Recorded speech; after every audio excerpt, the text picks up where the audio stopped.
Hello दोस्तों, आपका बहुत बहुत स्वागत है हमारे YouTube चैनल पर।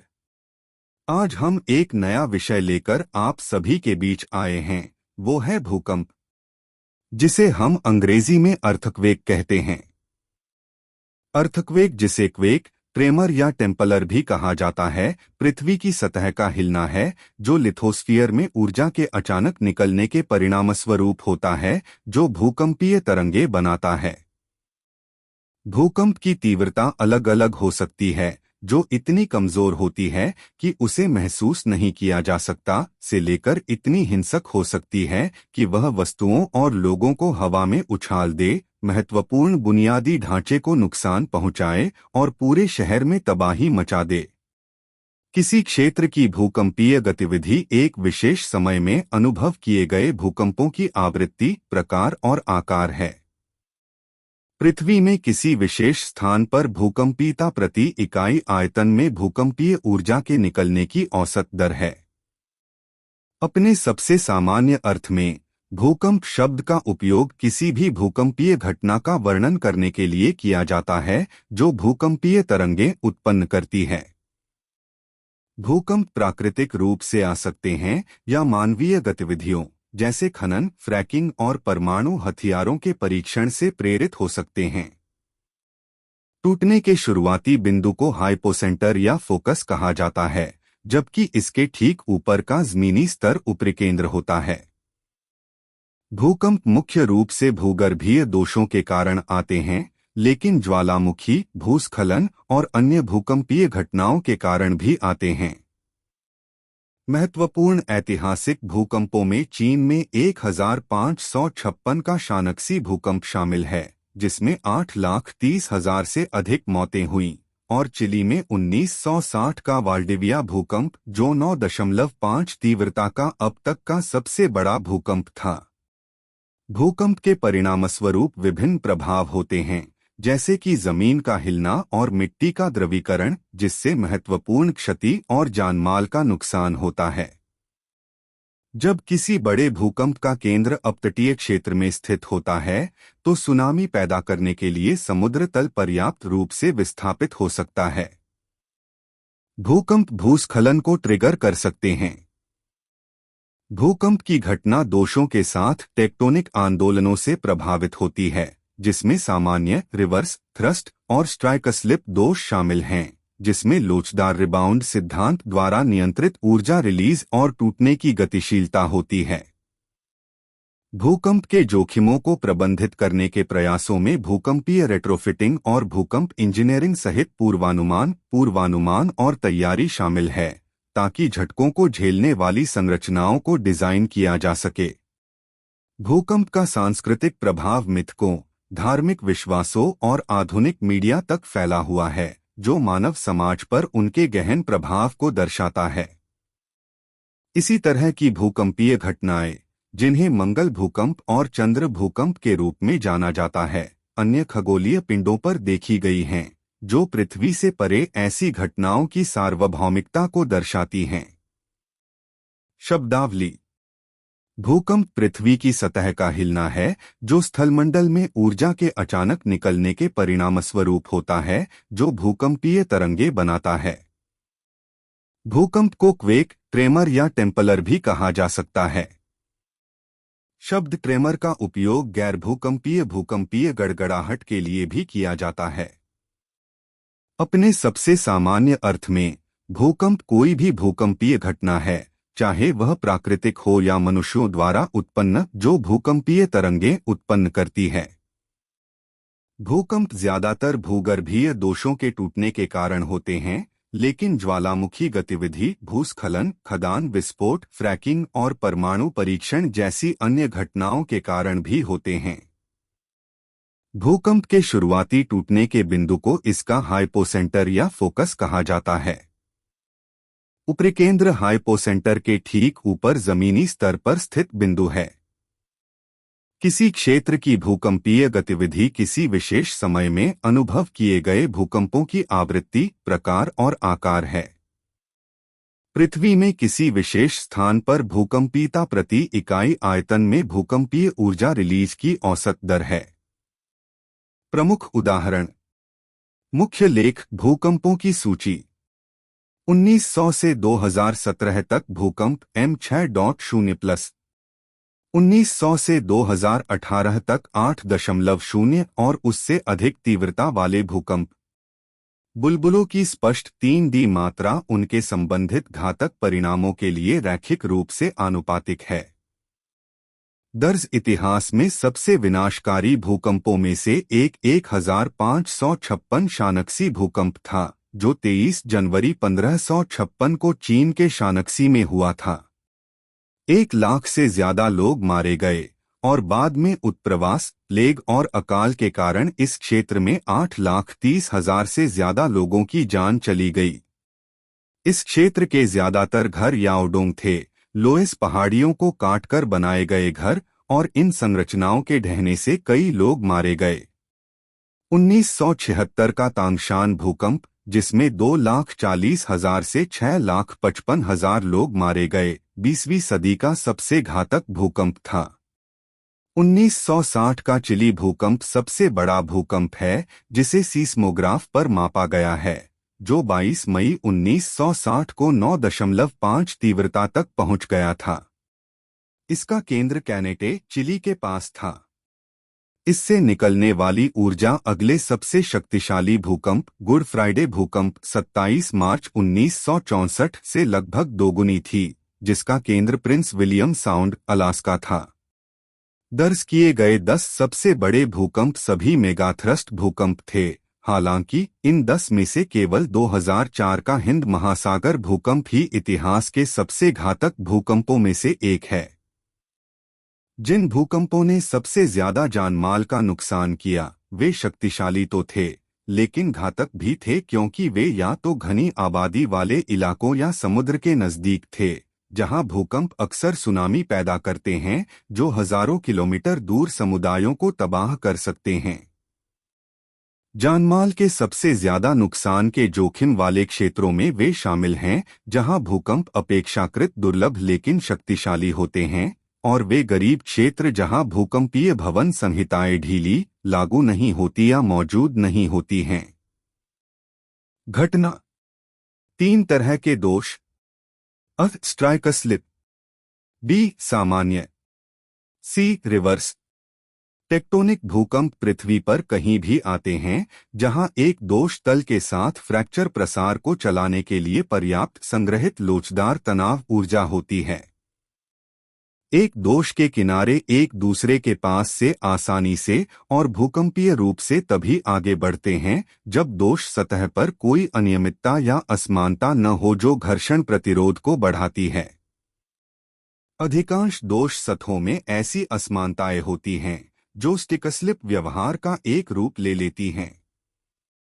एक बार जब दोष लॉक हो जाता है तो प्लेटों के बीच निरंतर सापेक्ष गति तनाव को बढ़ाती है, और इसलिए दोष सतह के चारों ओर आयतन में तनाव ऊर्जा संग्रहित होती है। यह तब तक जारी रहता है जब तक कि तनाव पर्याप्त रूप से बढ़ नहीं जाता है ताकि वह खुरदरेपन को तोड़ सके, जिससे अचानक दोष के लॉक किए गए हिस्से पर फिसलने की अनुमति मिलती है, जिससे संग्रहित ऊर्जा निकल जाती है।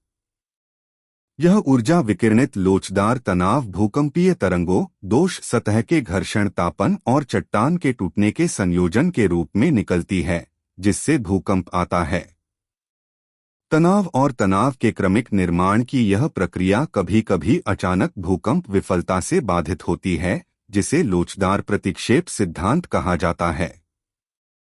यह अनुमान लगाया गया है कि भूकंप की कुल ऊर्जा का केवल 10% या उससे कम भूकंपीय ऊर्जा के रूप में विकीर्ण होता है। भूकंप की अधिकांश ऊर्जा का उपयोग भूकंप के फ्रैक्चर के विकास को शक्ति देने के लिए किया जाता है या घर्षण द्वारा उत्पन्न गर्मी में परिवर्तित हो जाता है। इसलिए भूकंप पृथ्वी की उपलब्ध लोचदार संभावित ऊर्जा को कम करते हैं और इसके तापमान को बढ़ाते हैं, हालांकि ये परिवर्तन पृथ्वी के गहरे आंतरिक भाग से गर्मी के प्रवाहकीय और संवहनी प्रवाह की तुलना में नगण्य हैं। दोष के प्रकार।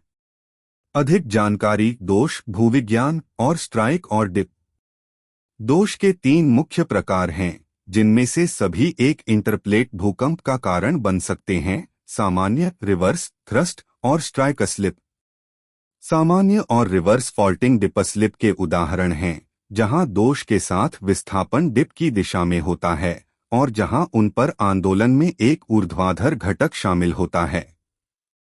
कई भूकंप दोषों पर आंदोलन के कारण होते हैं, जिनमें डिप स्लिप और स्ट्राइक स्लिप दोनों के घटक होते हैं। इसे तिरछा स्लिप के रूप में जाना जाता है।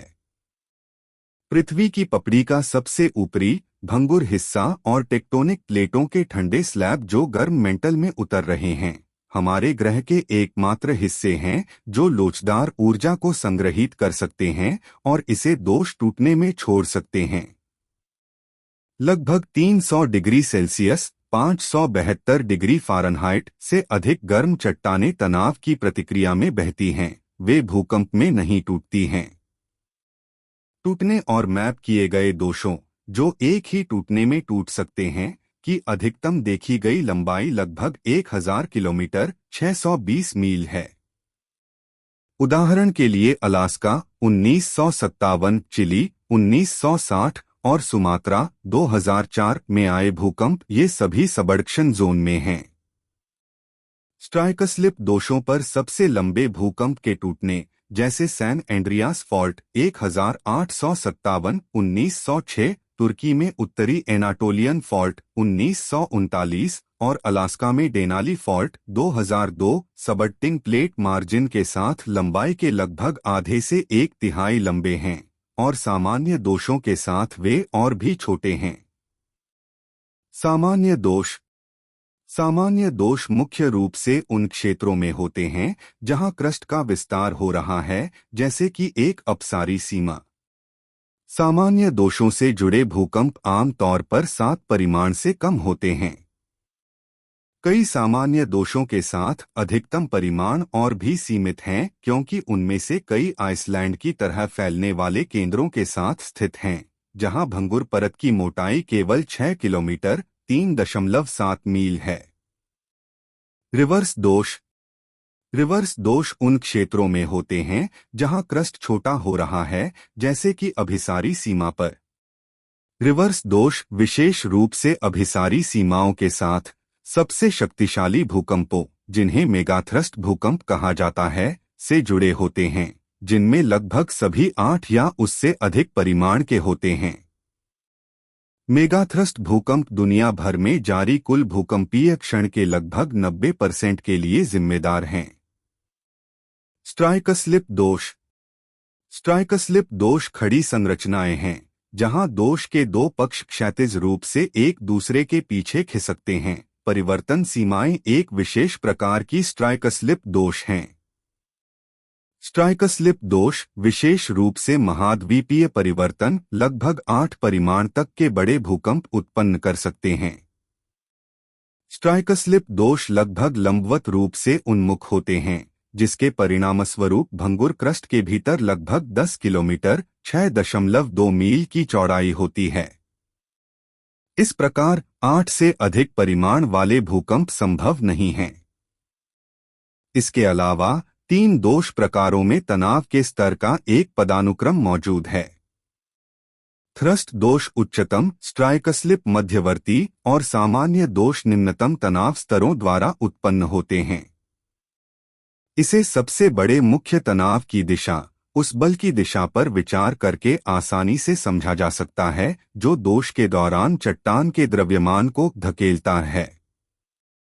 सामान्य दोषों के मामले में चट्टान के द्रव्यमान को एक ऊर्ध्वाधर दिशा में नीचे की ओर धकेला जाता है। इस प्रकार धक्का देने वाला बल, सबसे बड़ा मुख्य तनाव, चट्टान के द्रव्यमान के वजन के बराबर होता है। जोर लगाने के मामले में चट्टान का द्रव्यमान सबसे कम मुख्य तनाव की दिशा में बच जाता है, अर्थात ऊपर की ओर चट्टान के द्रव्यमान को ऊपर उठाता है और इस प्रकार ओवरबर्डन सबसे कम मुख्य तनाव के बराबर होता है। स्ट्राइक स्लिप फॉल्टिंग ऊपर वर्णित अन्य 2 प्रकारों के बीच मध्यवर्ती है। तीन फॉल्टिंग वातावरणों में तनाव व्यवस्था में यह अंतर फॉल्टिंग के दौरान तनाव में गिरावट में अंतर में योगदान दे सकता है, जो दोष आयामों की परवाह किए बिना विकिरणित ऊर्जा में अंतर में योगदान देता है। ऊर्जा जारी की गई। भूकंपीय परिमाण में प्रत्येक इकाई वृद्धि के लिए जारी की गई ऊर्जा में लगभग 30 गुना वृद्धि होती है। उदाहरण के लिए 6.0 परिमाण का भूकंप 5.0 परिमाण के भूकंप की तुलना में लगभग 32 गुना अधिक ऊर्जा जारी करता है, और 7.0 परिमाण का भूकंप 5.0 परिमाण के भूकंप की तुलना में लगभग 1000 गुना अधिक ऊर्जा जारी करता है।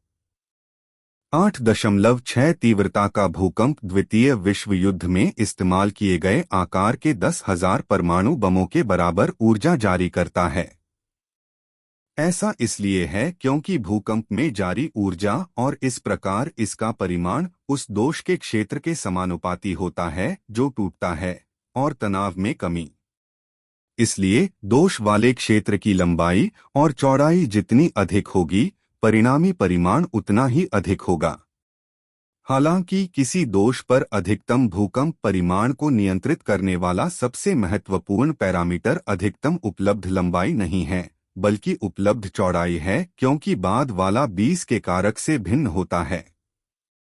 अभिसारी प्लेट मार्जिन के साथ टूटने वाले तल का डिप कोण बहुत उथला होता है, आमतौर पर लगभग 10 डिग्री।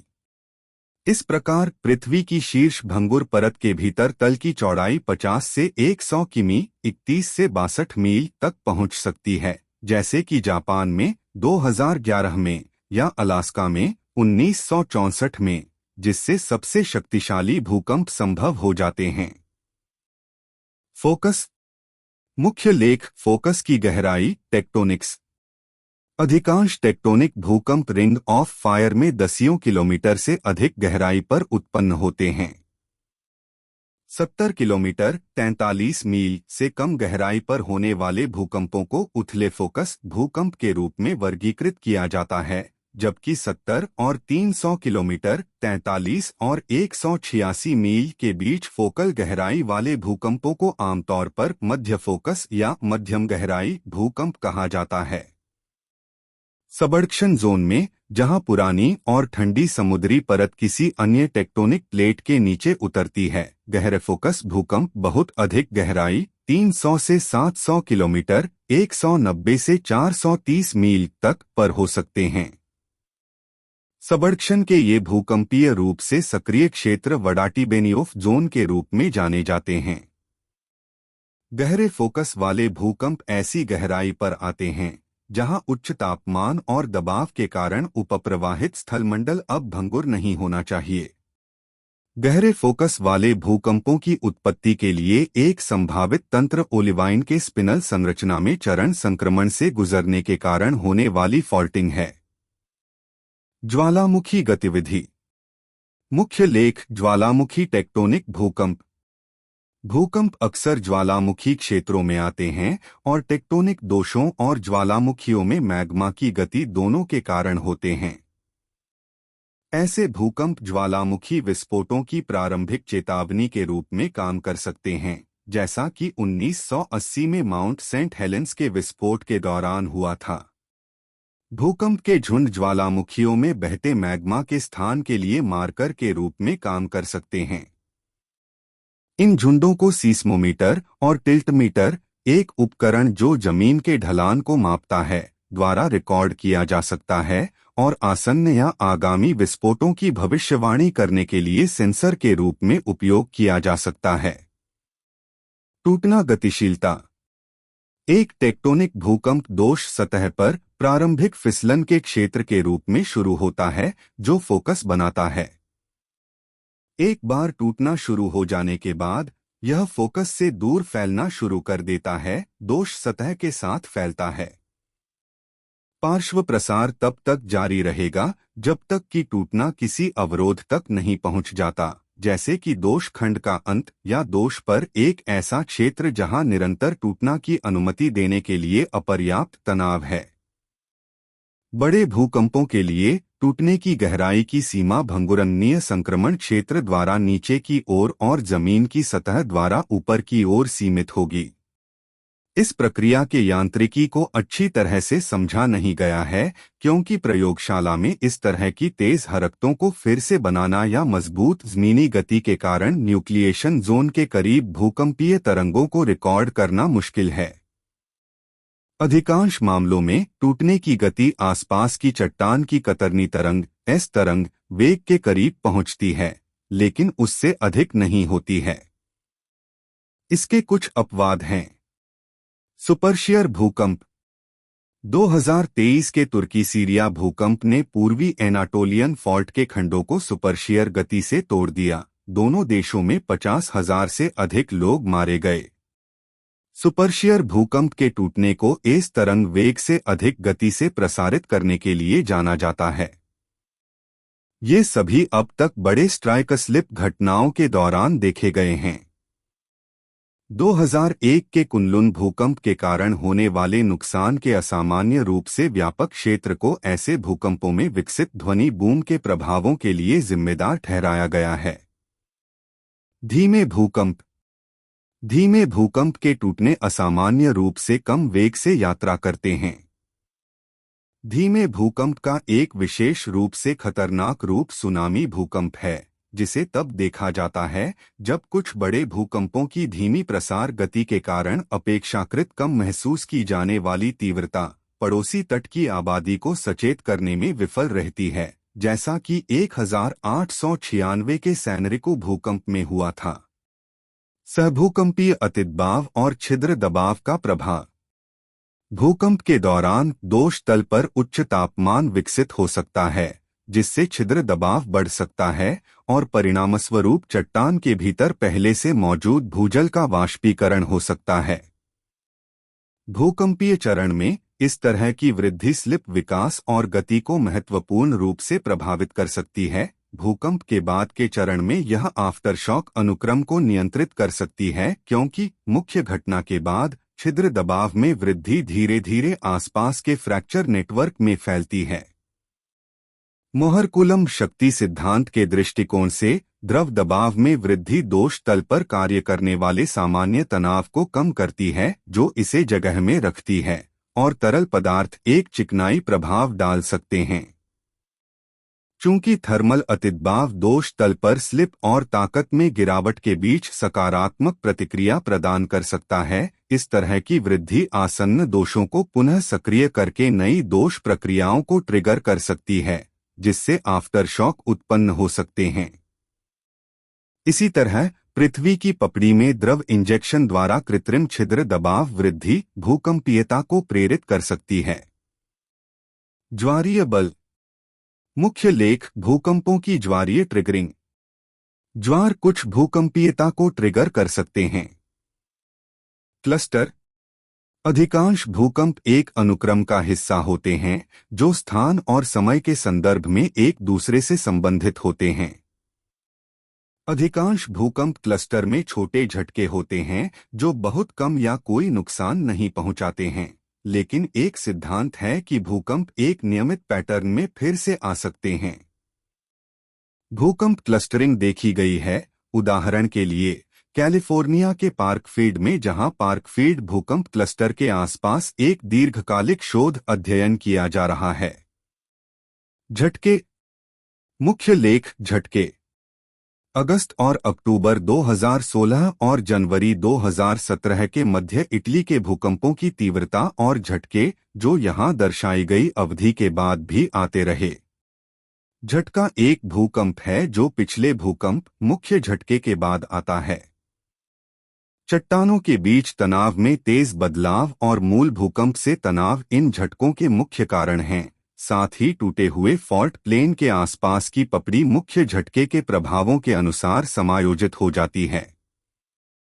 झटके मुख्य झटके के समान क्षेत्र में होते हैं, लेकिन हमेशा कम परिमाण के होते हैं, हालांकि वे अभी भी इतने शक्तिशाली हो सकते हैं कि मुख्य झटके से पहले से क्षतिग्रस्त इमारतों को और भी अधिक नुकसान पहुंचा सकते हैं। यदि झटके मुख्य झटके से बड़े होते हैं तो झटके को मुख्य झटके के रूप में फिर से नामित किया जाता है और मूल मुख्य झटके को पूर्व झटके के रूप में फिर से नामित किया जाता है। आफ्टरशॉक तब बनते हैं जब विस्थापित फॉल्ट प्लेन के आसपास की परत मुख्य झटके के प्रभावों के अनुकूल हो जाती है। झुंड।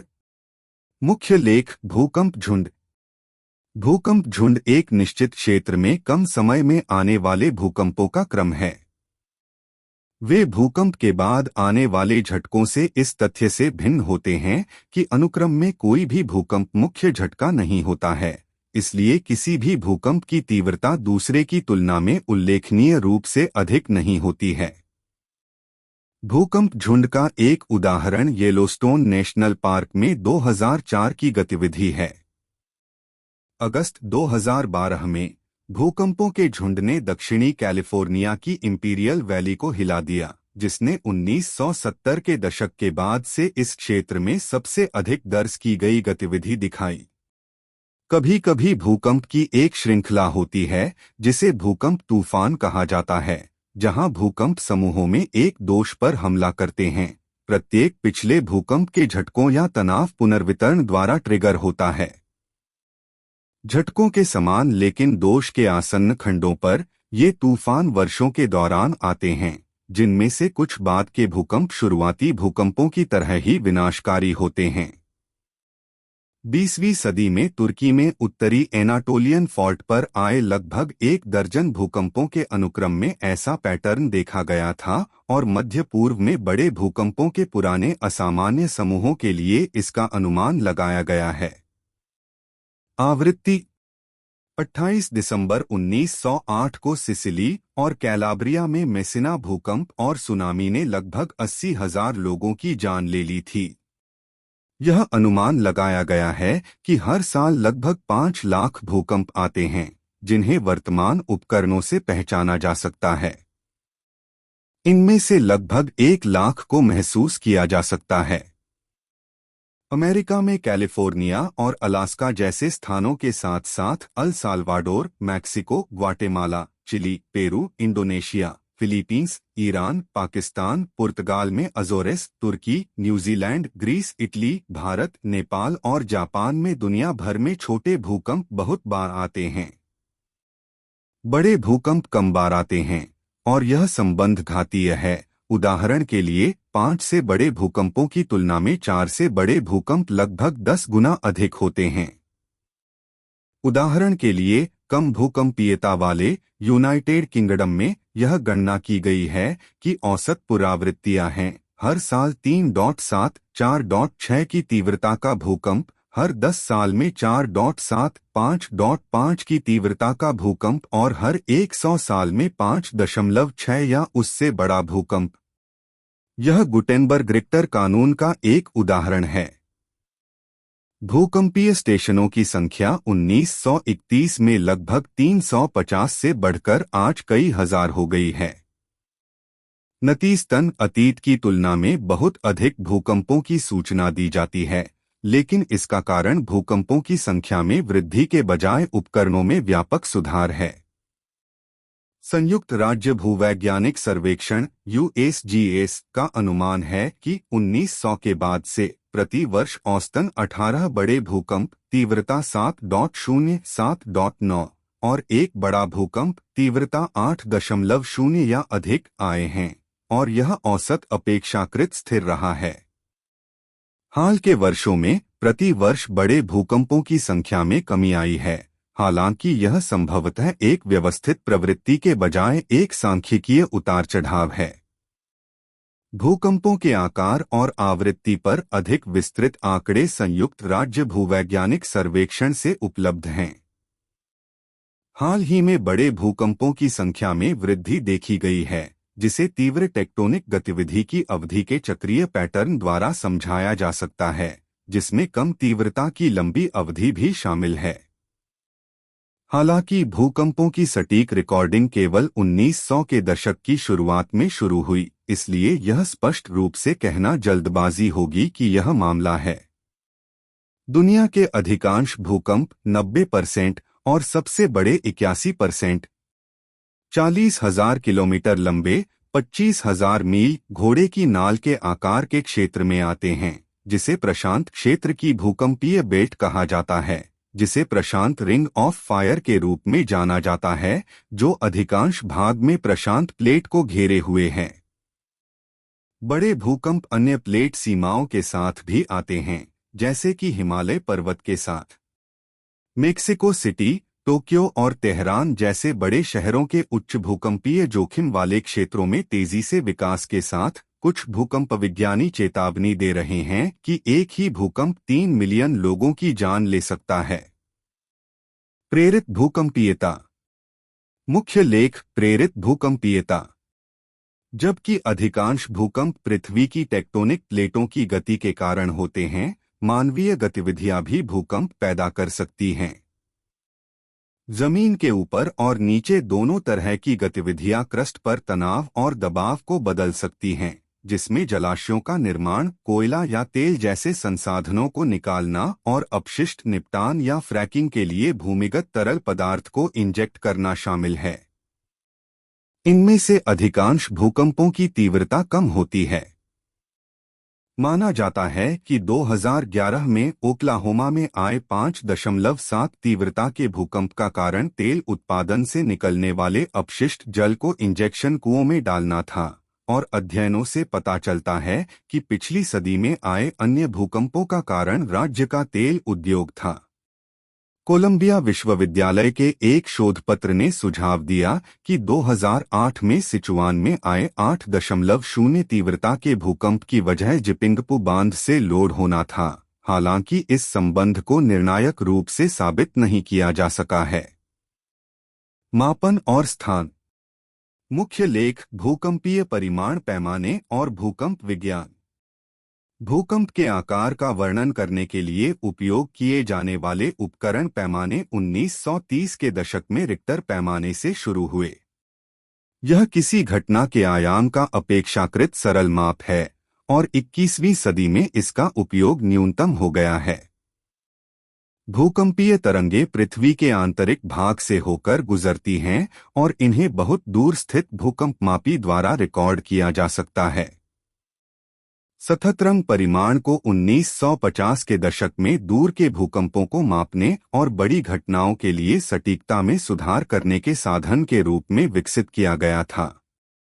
क्षण परिमाण पैमाना न केवल झटके के आयाम को मापता है, बल्कि भूकंपीय क्षण, कुल टूटना क्षेत्र, दोष की औसत फिसलन और चट्टान की कठोरता को भी ध्यान में रखता है। जापान मौसम विज्ञान एजेंसी भूकंपीय तीव्रता पैमाना, मेदवेदेव स्पोन्हेरकार्निक पैमाना और मर्कली तीव्रता पैमाना देखे गए प्रभावों पर आधारित हैं और झटकों की तीव्रता से संबंधित हैं। तीव्रता और परिमाण। पृथ्वी का हिलना एक सामान्य घटना है जिसका अनुभव मनुष्य ने बहुत पहले से ही किया है। मजबूत गति वाले एक्सेलेरोमीटर के विकास से पहले भूकंपीय घटना की तीव्रता का अनुमान देखे गए प्रभावों के आधार पर लगाया जाता था। परिमाण और तीव्रता सीधे तौर पर संबंधित नहीं हैं और विभिन्न तरीकों का उपयोग करके गणना की जाती है।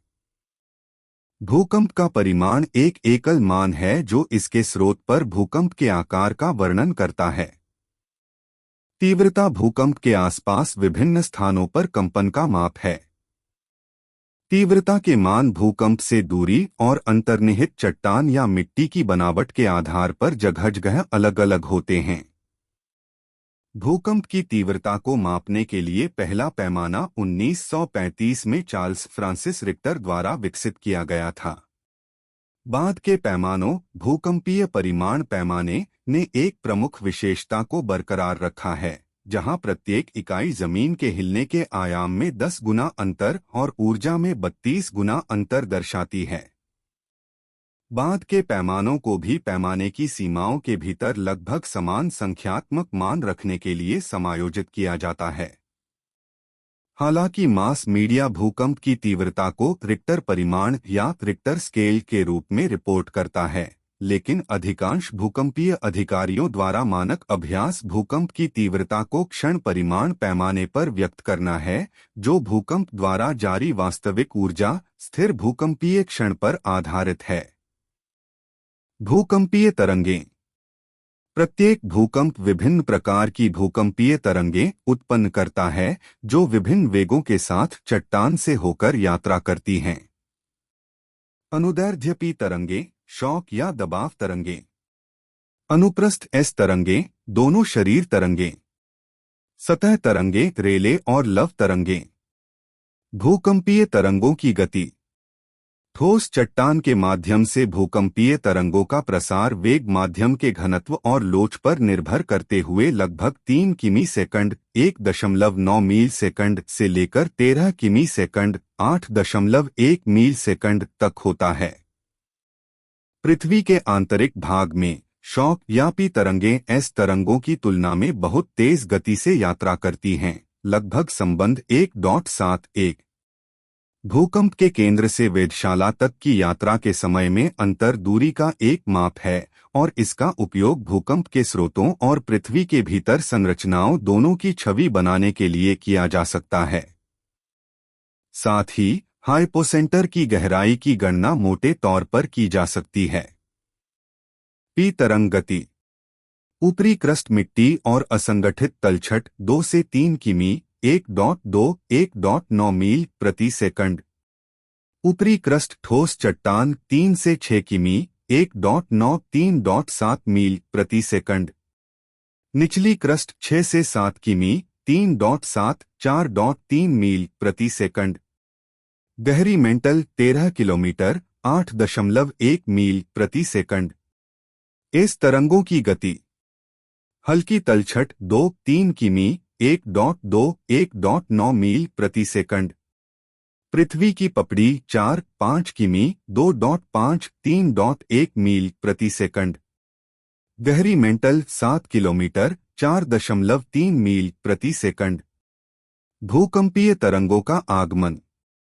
परिणामस्वरूप दूर के भूकंप की पहली तरंगें पृथ्वी के मेंटल के माध्यम से वेधशाला में पहुंचती हैं। औसतन भूकंप से किलोमीटर की दूरी पी और एस तरंगों के आगमन के समय के बीच सेकंड की संख्या है, जिसे 8 से गुणा किया जाता है। उपसतह संरचना की असमानताओं के कारण थोड़ा विचलन होता है। सीस्मोग्राम के ऐसे विश्लेषण से 1913 में बेनो गुटेनबर्ग द्वारा पृथ्वी के कोर का पता लगाया गया था। इस तरंगें और बाद में आने वाली सतही तरंगें पी तरंगों की तुलना में सबसे अधिक नुकसान करती हैं। पी तरंगें उसी दिशा में सामग्री को निचोड़ती और फैलाती हैं जिस दिशा में वे यात्रा कर रही होती हैं, जबकि इस तरंगें जमीन को ऊपर नीचे और आगे पीछे हिलाती हैं। स्थान और रिपोर्टिंग। मुख्य लेख। भूकंप का केंद्र। भूकंपों को न केवल उनकी तीव्रता के आधार पर वर्गीकृत किया जाता है, बल्कि उस स्थान के आधार पर भी वर्गीकृत किया जाता है जहां वे घटित होते हैं। दुनिया को 754 फ्लिनेंगडाहल क्षेत्रों एफई क्षेत्रों में विभाजित किया गया है, जो राजनीतिक और भौगोलिक सीमाओं के साथ साथ भूकंपीय गतिविधि पर आधारित हैं। अधिक सक्रिय क्षेत्रों को छोटे एफई क्षेत्रों में विभाजित किया जाता है, जबकि कम सक्रिय क्षेत्र बड़े एफई क्षेत्रों से संबंधित होते हैं।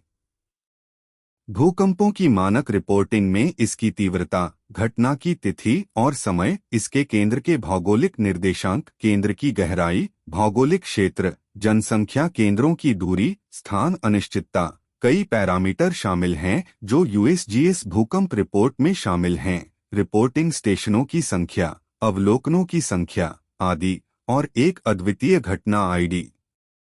हालांकि अपेक्षाकृत धीमी भूकंपीय तरंगों का इस्तेमाल पारंपरिक रूप से भूकंपों का पता लगाने के लिए किया जाता रहा है, लेकिन वैज्ञानिकों ने 2016 में महसूस किया कि गुरुत्वाकर्षण माप भूकंपों का तात्कालिक पता लगा सकता है और 2011 के तोहोकुओ की फुकुशिमा भूकंप से जुड़े गुरुत्वाकर्षण रिकॉर्ड का विश्लेषण करके इसकी पुष्टि की। प्रभाव। 1755 के लिस्बन भूकंप के बाद खंडेहर और लपटों में लिस्बन को दर्शाती 1755 की तांबे की नक्काशी, जिसमें अनुमानित 60,000 लोग मारे गए थे। सुनामी ने बंदरगाह में जहाज़ों को डुबो दिया। भूकंप के प्रभावों में निम्नलिखित शामिल हैं, लेकिन इन्हीं तक सीमित नहीं हैं। कंपन और जमीन का टूटना। जनवरी 2010 में हैती के पोर्ट ऑ प्रिंस में क्षतिग्रस्त इमारतें। कंपन और जमीन का टूटना भूकंप द्वारा बनाए गए मुख्य प्रभाव हैं, जिसके परिणामस्वरूप मुख्य रूप से इमारतों और अन्य कठोर संरचनाओं को कम या ज्यादा गंभीर क्षति होती है। स्थानीय प्रभावों की गंभीरता भूकंप की तीव्रता, ऊपरी केंद्र से दूरी और स्थानीय भूवैज्ञानिक और भूआकृति विज्ञान स्थितियों के जटिल संयोजन पर निर्भर करती है, जो तरंग प्रसार को बढ़ा या घटा सकती है। जमीन के हिलने को जमीन के त्वरण से मापा जाता है। विशिष्ट स्थानीय भूवैज्ञानिक, भूआकृति विज्ञान और भूसंरचनात्मक विशेषताएं कम तीव्रता वाले भूकंपों से भी जमीन की सतह पर उच्च स्तर के कंपन उत्पन्न कर सकती हैं। इस प्रभाव को साइट या स्थानीय प्रवर्धन कहा जाता है। यह मुख्य रूप से कठोर गहरी मिट्टी से नरम सतही मिट्टी में भूकंपीय गति के स्थानांतरण और ऐसे जमावों की विशिष्ट ज्यामितीय सेटिंग के कारण भूकंपीय ऊर्जा केंद्रीकरण के प्रभावों के कारण होता है। भूस्खलन दोष के निशान के साथ पृथ्वी की सतह का एक दृश्यमान टूटना और विस्थापन है, जो बड़े भूकंपों के मामले में कई मीटर के क्रम का हो सकता है। बांधों, पुलों और परमाणु ऊर्जा स्टेशनों जैसी बड़ी इंजीनियरिंग संरचनाओं के लिए भूस्खलन एक बड़ा जोखिम है और संरचना के जीवनकाल के दौरान भूसतह को तोड़ने की संभावना वाले किसी भी दोष की पहचान करने के लिए मौजूदा दोषों की सावधानी पूर्वक मैपिंग की आवश्यकता होती है। मृदा द्रवीकरण। मुख्य लेख मृदा द्रवीकरण। मृदा द्रवीकरण तब होता है जब कंपन के कारण जल संतृप्त दानेदार पदार्थ जैसे रेत अस्थायी रूप से अपनी ताकत खो देता है और ठोस से तरल में बदल जाता है। मृदा द्रवीकरण के कारण इमारतें और पुल जैसी कठोर संरचनाएं तरलीकृत जमा में झुक सकती हैं या डूब सकती हैं। उदाहरण के लिए 1964 के अलास्का भूकंप में मृदा द्रवीकरण के कारण कई इमारतें जमीन में धंस गईं और अंततः खुद ही ढह गईं। मानवीय प्रभाव। गाजन हदीद टॉवर के खंडेर, जो 1856 के हेराक्लियोन भूकंप के दौरान ढह गए थे। भूकंप से होने वाली शारीरिक क्षति किसी दिए गए क्षेत्र में कंपन की तीव्रता और आबादी के प्रकार के आधार पर अलग अलग होगी। अच्छी तरह से विकसित समुदायों की तुलना में कम सेवा प्राप्त और विकासशील समुदाय अक्सर भूकंपीय घटना से अधिक गंभीर प्रभाव और लंबे समय तक चलने वाले का अनुभव करते हैं।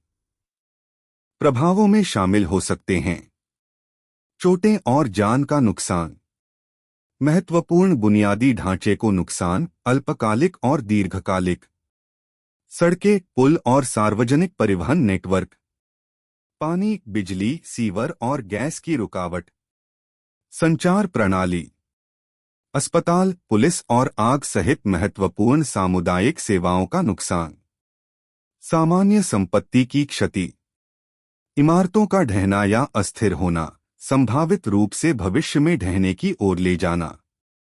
इन प्रभावों और अन्य के साथ इसके परिणाम बीमारी, बुनियादी जरूरतों की कमी, बचे हुए लोगों में घबराहट के दौरे और अवसाद जैसे मानसिक परिणाम और उच्च बीमा प्रीमियम ला सकते हैं। नुकसान के स्तर और प्रभावित समुदाय की सामाजिक आर्थिक स्थिति के आधार पर रिकवरी का समय अलग अलग होगा। भूस्खलन।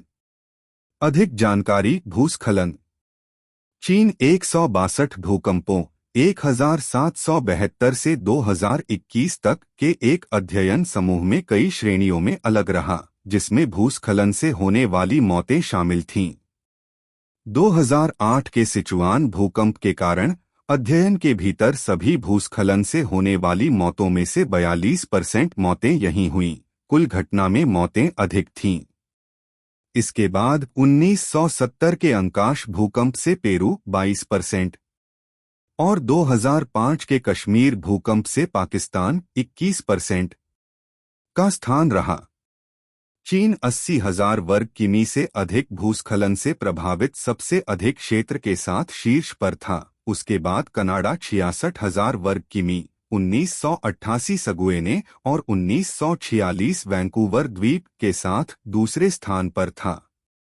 स्ट्राइकस्लिप 61 घटनाएं सूचीबद्ध प्रमुख दोष प्रकार था। उसके बाद थ्रस्ट रिवर्स 57 और सामान्य 33 का स्थान था। आग 1906 के सैन फ्रांसिस्को भूकंप की आग। अधिक जानकारी। आग लगना।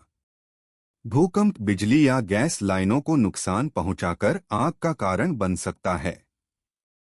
पानी की मुख्य पाइप लाइन के फटने और दबाव कम होने की स्थिति में आग लगने के बाद उसे फैलने से रोकना भी मुश्किल हो सकता है। उदाहरण के लिए 1906 के सैन फ्रांसिस्को भूकंप में भूकंप से ज्यादा मौतें आग की वजह से हुई थीं। सुनामी 2004 के हिंद महासागर भूकंप की सुनामी। मुख्य लेख। सुनामी लंबी तरंग दैर्ध्य लंबी अवधि की समुद्री लहरें होती हैं जो पानी की बड़ी मात्रा के अचानक गति से उत्पन्न होती हैं, जिसमें समुद्र में भूकंप आने पर भी शामिल है। खुले समुद्र में लहरों के शिखरों के बीच की दूरी 100 किलोमीटर 62 मील से ज्यादा हो सकती है और लहरों की अवधि 5 मिनट से 1 घंटे तक हो सकती है। ऐसी सुनामी पानी की गहराई के आधार पर 600 से 800 किलोमीटर प्रति घंटे 373 से 497 मील प्रति घंटे की रफ्तार से चलती हैं। भूकंप या पनडुब्बी भूस्खलन से उत्पन्न बड़ी लहरें आसपास के तटीय इलाकों को पार कर सकती हैं। कुछ ही मिनटों में सुनामी आ सकती है। सुनामी खुले समुद्र में हजारों किलोमीटर की यात्रा भी कर सकती है और भूकंप के कुछ घंटों बाद ही दूर के तटों पर तबाही मचा सकती है।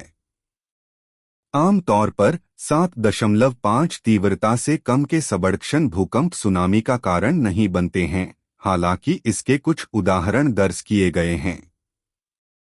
ज्यादातर विनाशकारी सुनामी 7.5 या उससे ज्यादा तीव्रता के भूकंपों के कारण आती हैं। बाढ़। अधिक जानकारी। बाढ़ भूकंप के द्वितीयक प्रभाव हो सकते हैं यदि बांध क्षतिग्रस्त हो जाते हैं। भूकंप के कारण नदियों के बांधों में भूस्खलन हो सकता है जो ढह जाते हैं और बाढ़ का कारण बनते हैं। ताजिकिस्तान में सरेज झील के नीचे का इलाका विनाशकारी बाढ़ के खतरे में है यदि भूकंप से बना भूस्खलन बांध, जिसे उसोई बांध के नाम से जाना जाता है, भविष्य में भूकंप के दौरान टूट जाता है। प्रभाव अनुमानों से पता चलता है कि बाढ़ से लगभग 5 मिलियन लोग प्रभावित हो सकते हैं। प्रबंधन। भविष्यवाणी। मुख्य लेख। भूकंप की भविष्यवाणी।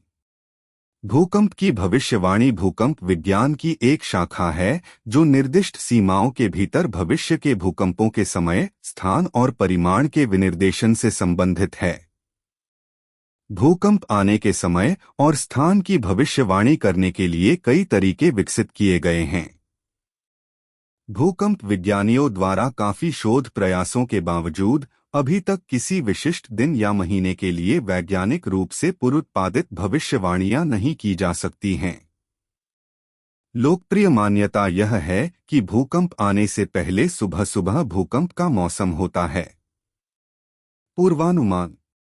मुख्य लेख। भूकंप का पूर्वानुमान।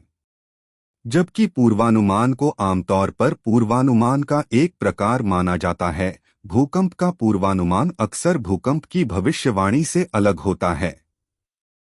भूकंप का पूर्वानुमान सामान्य भूकंप के खतरों के संभाव्य आकलन से संबंधित है, जिसमें वर्षों या दशकों में किसी दिए गए क्षेत्र में विनाशकारी भूकंपों की आवृत्ति और परिमाण शामिल है।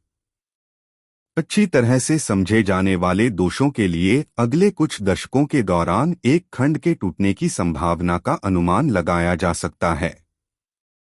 भूकंप चेतावनी प्रणाली विकसित की गई है जो चल रहे भूकंप की क्षेत्रीय सूचना दे सकती है, लेकिन जमीन की सतह के हिलने से पहले संभावित रूप से सिस्टम की सीमा के भीतर लोगों को भूकंप के प्रभाव को महसूस होने से पहले आश्रय लेने की अनुमति देती है।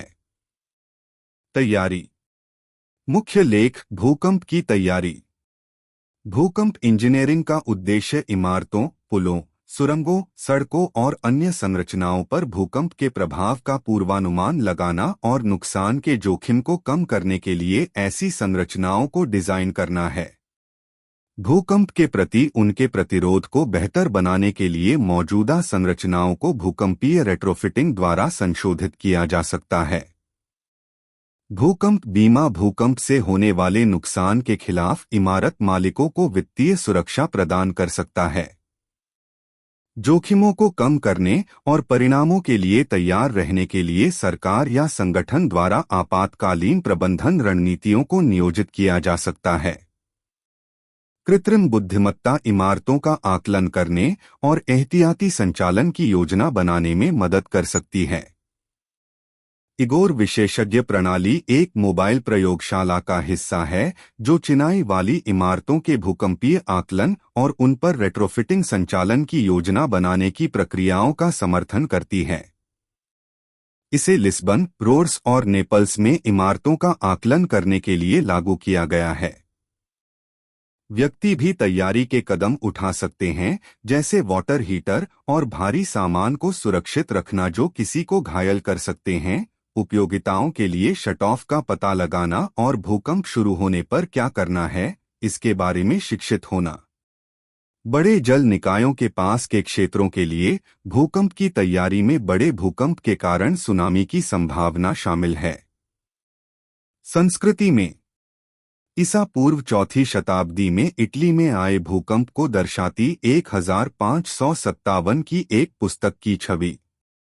ईसा पूर्व 5वीं शताब्दी में यूनानी दार्शनिक एनाक्सागोरस के जीवनकाल से लेकर 14वीं शताब्दी ईपू तक भूकंपों को आमतौर पर पृथ्वी की गुहाओं में हवा, वाष्प के लिए जिम्मेदार ठहराया जाता था।